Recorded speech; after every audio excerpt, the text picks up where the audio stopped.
In this video, I will show you how you can extend the RAM on your Samsung tablet. But before we start, just remember that this feature is only available on Samsung devices which are running on Android 12 with One UI 4. If you have an older tablet, then this feature will most likely not be available on your tablet. Now to extend the RAM, just go to Settings, then in the search bar, just search this. Now just tap on RAM Plus. And at the bottom of the page, you will find the option of RAM Plus. Now just tap on it. Now from here, just enable this toggle. Now after you do that, now just select how much virtual RAM you want to use. Now as you can see, we have the option of 2 GB or 4 GB. But your tablet might have the option for even more. Now just select the option which you prefer. For an example, I will select 2 GB. Then tap on OK and select Restart.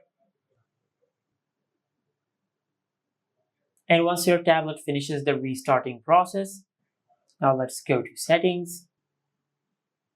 Here under Settings, let's look for RAM Plus.